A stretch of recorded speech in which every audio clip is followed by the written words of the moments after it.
For today's weekly video call, I'm going to comment two topics. The first one will be an update on the euro, on the US dollar in general, so US dollar.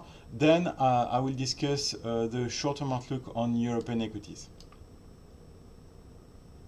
So first of all, if we look at the chart of the dollar index, so as you can see here, the dollar index is still bullish in the short term and hit this week quite important technical resistance at 94. 94 is a Fibonacci retracement, so that's a 38.2% retracement of the entire decline seen between early 2017 and February of this year. And also a quite important chartist resistance. So you can see this chartist level here. And what I noticed as well is that overbought daily RSI are starting to build a small, minor bearish divergence. So on net, even though the short-term outlook of the US dollar is still positive, I would favor the start of a pullback or at least limited upside potential, probably not much higher than 94 in the short term, and possibly the start of a pullback within coming weeks. If we now turn to the Japanese yen, so dollar yen, this cross is quite interesting because dollar yen was the first exchange rate to turn positive. So the technical bonds of the US dollar started with a recovery against the yen. We can see the V-shaped recovery here, and this week dollar yen almost hit a very important resistance around 911.60, 911.70. We obviously saw some profit taking here. The recovery from the March low looks like an 1, 2, 3, 4, 5 according to Elliott wave, so it's possible that we are already starting a pullback that will have further to go in coming weeks. The lower part of the range, so the significant support zone is 108. That's the downside risk within coming weeks, and I think it will be quite difficult to make a clean break above the 111 area in the near term. So what I would favor is the start of a consolidation with the rate possibly going a bit lower to 108 within coming weeks. Now if we turn to the euro against US dollar, we haven't seen the technical bounce yet, but the euro dollar is now hitting a quite important support zone. It's a bit like what we are seeing on the dollar index, but of course on the reverse, because here it shows the rise of the euro against dollar than the fall of the euro. 117 is a big support level.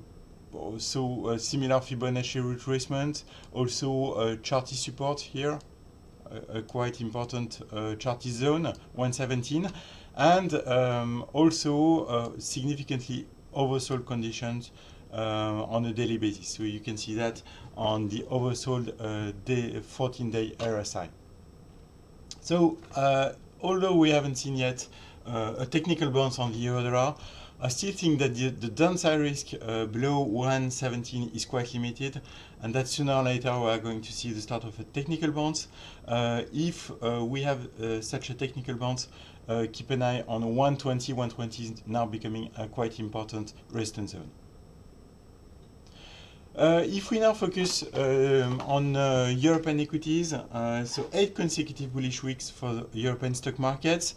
As you can see here, Euro Stock 50 hit a quite important Fibonacci retracement level, so it was a quite important resistance at 3600.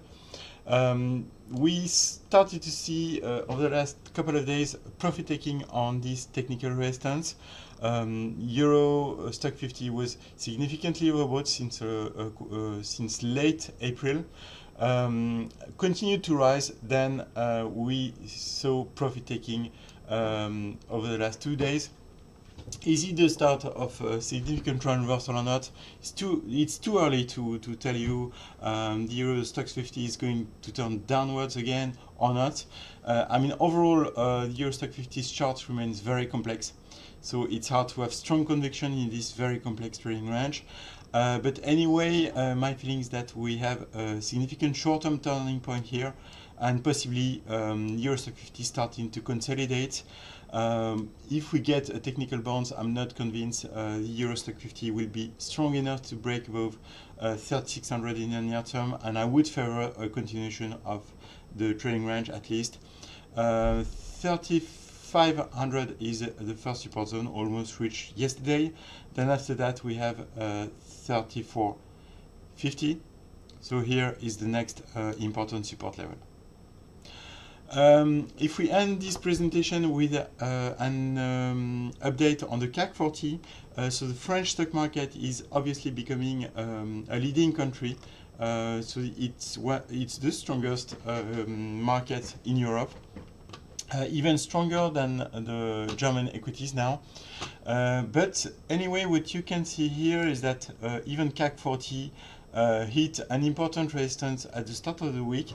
CAC 40 was strongly overbought here. Then we have started to see a pullback, and the risk would be to continue to see sideways trading in the ascending trading range, with CAC 40 also possibly taking a breather before trying to resume its midterm uptrend. The good news on CAC 40, as you can see with moving averages, so this is the 40-day moving average here, 200-day here.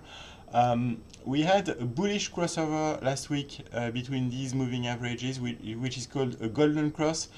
So this signal from a trend following point of view is quite encouraging. It shows that the bearish signal registered in March, which was a death cross, has now been invalidated, showing that the risk of starting a major bear market, as discussed a few months ago, is now quite low. The risk is now turning to see additional sideways trading within this multi-month trading range.